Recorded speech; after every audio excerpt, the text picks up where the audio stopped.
The season had returned once more.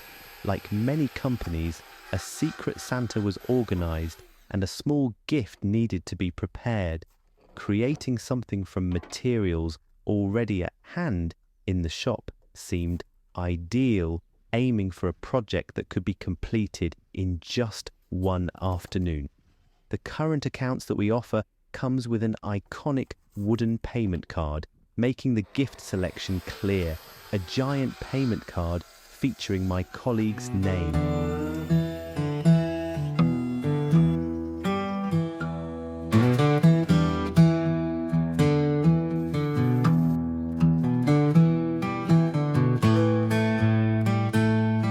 The shortboard was then taken to the new table saw, a true delight to operate. Its power effortlessly cuts through anything with remarkable precision. The only task was to size it down for the jointer.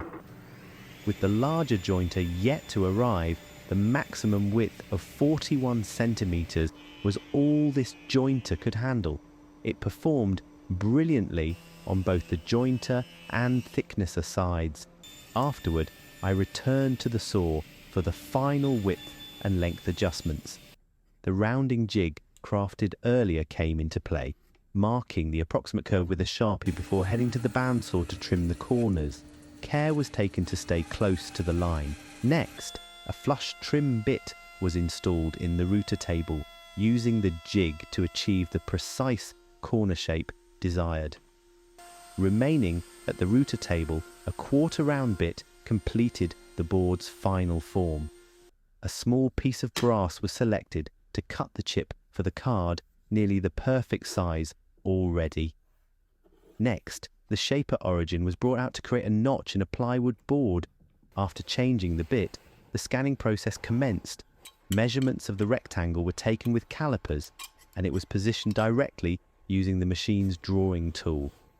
Then I quickly cut the pocket, and the brass stock was ready to go in, secured with some double-sided tape. The engraving bit was installed along with the chip design in the shaper, and the engraving commenced. The noise wasn't pleasant, so some lubricant was added to the stock. In the end, the result was quite appealing.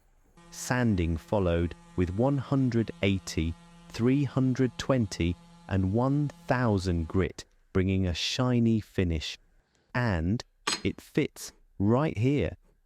Next, the pocket for the chip was engraved into the card, a quick process.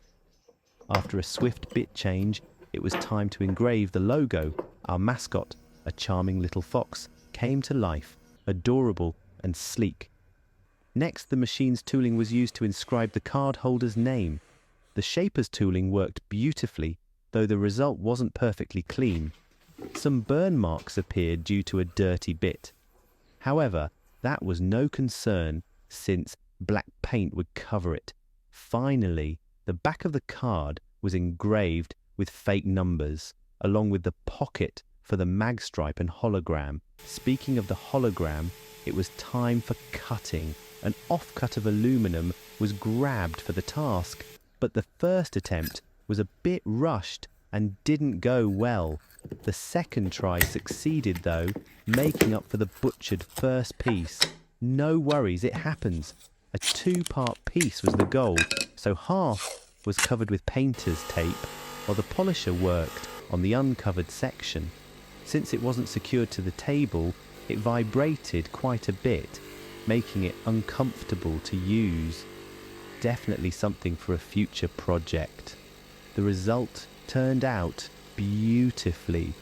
While at it, the brass chip was polished to a brilliant shine. Perfect. I can go with the paint. I have some machine black paint. This is not for wood, but that'll do. Starting with the logo, accuracy was the initial goal, but its small size made that tricky. Instead, paint was filled in, planning to sand off the excess later. The letters received a similar treatment, allowing for a messy application that would also be cleaned up with a sander. The front was completed with paint for the logo, followed by a fresh coat on the backside. This was meant to be an afternoon build, but drying time for the paint delayed things. The next day, it was back to the workshop to sand the card. Relief washed over me as the paint came off cleanly with the sander, sparing me from any unsightly stains. Next, the front was sanded as well, using 120 and 180 grit. Then it was time to apply the finish. The hard wax oil truly enhanced the shine, showcasing the wood's beautiful grain. The protection on the chip pocket was carefully removed, and epoxy was mixed in the pocket before inserting the chip.